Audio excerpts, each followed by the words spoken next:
ഇന്നത്തെ സ്പെഷ്യൽ അയല മുളകിട്ടത് ചോറിനോടൊപ്പം കഴിക്കാൻ ബഹുകേമം. എല്ലാവർക്കും പുതിയ വീഡിയോയിലേക്ക് സ്വാഗതം. 1 കിലോ അയല ക്ലീൻ ചെയ്ത് എടുത്തിട്ടുണ്ട്.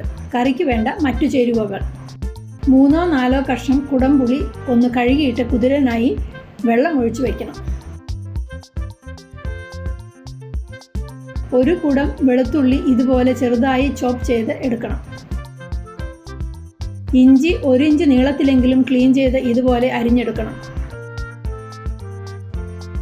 4 പച്ചമുളക് ഇതുപോലെ കീറിയെടുക്കണം. 2 പഴുത്ത തക്കാളിയും അരിഞ്ഞെടുക്കാം. 2 ഇതൾ കറിവേപ്പിലയും കറിക്ക് രുചി കൂട്ടാൻ ആവശ്യമാണ്. ഇനിയും വേണ്ടത് 2 ടീസ്പൂൺ കടുകും അത്ര തന്നെ ഉലുവയുമാണ്. ചിലർ ഇവ ചേർക്കാറില്ല. ഇനിയും വേണ്ടത് 2 ടേബിൾ സ്പൂൺ മല്ലിപ്പൊടിയും 1.5 ടേബിൾ സ്പൂൺ കാശ്മീരി മുളക് പൊടിയും 1 ടീസ്പൂൺ മഞ്ഞൾപ്പൊടിയുമാണ്. 2 ചെറിയ സവാള ഇതുപോലെ അരിഞ്ഞെടുക്കണം. ഇതിനു പകരം ചുമന്നുള്ളി ആയാലും മതി. എങ്ങനെ ഉണ്ടാക്കാമെന്ന് നോക്കാം. ഒരു മൺചട്ടി അടുപ്പത്ത് വെച്ച് അതിലേക്ക് 2 ടേബിൾ സ്പൂണോളം വെളിച്ചെണ്ണ ഒഴിക്കണം.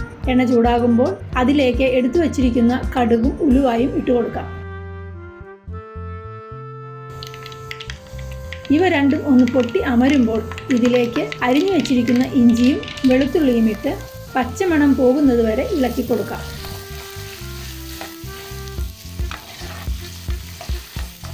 അതുപോലെ തന്നെ എടുത്തു വച്ചിരിക്കുന്ന പച്ചമുളകും കറിവേപ്പിലയും ഇട്ട് നന്നായി ഒന്നിളക്കാം. മൺചട്ടിയിൽ കറി വയ്ക്കുന്നതിന് രുചി കൂടും എന്ന് എല്ലാവർക്കും പറയാതെ തന്നെ അറിയാമല്ലോ.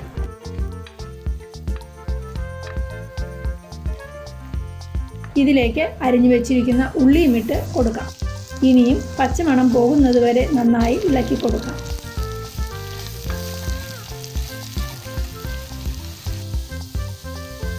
ഇനിയും ഇതിലേക്ക് നമ്മൾ എടുത്തു വെച്ചിരിക്കുന്ന പൊടിവർഗ്ഗങ്ങൾ ഇട്ട് കൊടുക്കാം. ഇവയെല്ലാം മൂക്കുന്നത് വരെ മീഡിയം തീയിൽ നന്നായി ഇളക്കി കൊടുക്കാം. കരിഞ്ഞു പോകാതെ നിർത്താതെ ഇളക്കണം.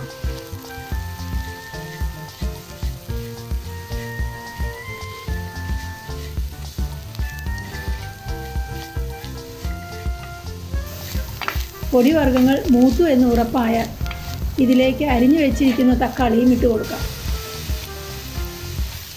ഇനിയും ഇതിനെല്ലാം കൂടി നന്നായി മിക്സ് ചെയ്യണം.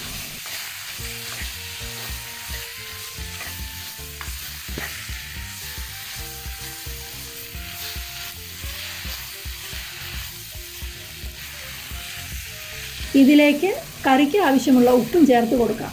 ഇപ്പരുവത്തിൽ ഉപ്പ് ചേർത്താൽ തക്കാളി നന്നായി ഉടയുവാൻ സഹായിക്കും. ഉപ്പിട്ടതിന് ശേഷം വീണ്ടും എല്ലാം കൂടി നന്നായി ഇളക്കുക.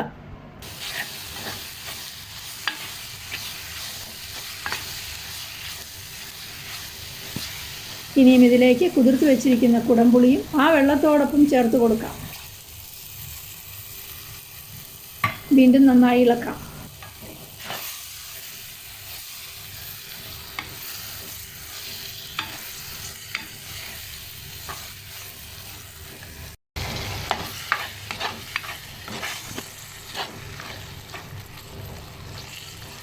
ഇതെല്ലാം കൂടി കിടന്നൊന്ന് വേവണം. അതിനായി ഒരു മൂടി വെച്ച് അടച്ച് ചെറുതീയിൽ 5 മിനിറ്റോളം നേരം വയ്ക്കുക.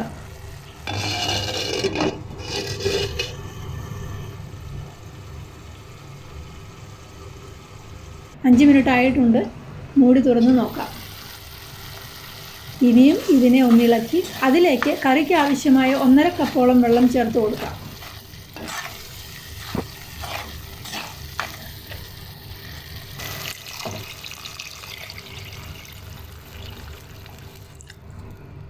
ഒന്നുകൂടി ഇളക്കിയതിന് ശേഷം നന്നായി തിളയ്ക്കുന്നതുവരെ വീണ്ടും മൂടി കൊണ്ട് അടച്ചു വയ്ക്കാം.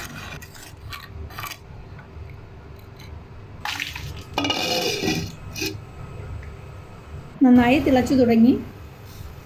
ഇനിയും ഇതിലേക്ക് വൃത്തിയാക്കി വെച്ചിരിക്കുന്ന അയല മീൻ ഇട്ട് കൊടുക്കാം. ഇടത്തരം അയലയാണ് നല്ലത്. ഇവിടെ കിട്ടിയ മീൻ അല്പം വലുതായ കാരണത്താൽ 2ആയി മുറിച്ചിട്ടുണ്ട്. വീണ്ടും ഒരു മൂടി വെച്ച് അടച്ച് ചെറുതീയിൽ 5 മിനിറ്റോളം നേരം വേവിക്കണം. 5 മിനിറ്റായി തുറന്നു നോക്കാം. മീൻ വെന്തിട്ടുണ്ട്. ഇനിയും ഇതിലേക്ക് 1/2 ടീസ്പൂൺ ഉലുവാപ്പൊടിയും ചേർത്ത് കൊടുക്കാം. ഉലുവയും പൊടിയും നിർബന്ധമില്ല, ആവശ്യമുള്ളവർ ചേർത്താൽ മതി. ഇവ ചേർത്താൽ ടേസ്റ്റ് കൂടും. ഇനിയും മീഡിയം ഫ്ലെയിമിൽ ചാറ് കുറുകുന്നതുവരെ കാത്തിരിക്കാം. ചാറ് കുറുകിയിട്ടുണ്ട്. ഇനിയും ഇതിലേക്ക് 1.5 ടീസ്പൂണോളം പച്ച വെളിച്ചെണ്ണ ചുറ്റിയൊഴിച്ച് ഫ്ലെയിം ഓഫ് ചെയ്യാം. നമ്മുടെ രുചികരമായ അയലമീൻ മുളകിട്ടത് തയ്യാർ. നമ്മുടെ നാട്ടിൽ വിവിധ സ്ഥലങ്ങളിൽ വ്യത്യസ്തമായ രീതിയിൽ മീൻ മുളകിട്ടത് ഉണ്ടാക്കാറുണ്ട്. ഒരുപക്ഷെ ഇത് നിങ്ങൾക്ക് പുതിയ രുചിക്കൂട്ടായിരിക്കാം. ഇതുപോലെ ഒന്ന് പരീക്ഷിച്ചു നോക്കൂ. ഈ വീഡിയോ ഇഷ്ടപ്പെട്ടാൽ ലൈക്കും കമൻറ്റും ഷെയറും ചെയ്യുക. ആദ്യമായി കാണുന്നവർ സബ്സ്ക്രൈബ് ചെയ്യുന്ന കാര്യം ഒന്ന് പരിഗണിക്കുക. എല്ലാവർക്കും നന്ദി, നമസ്കാരം.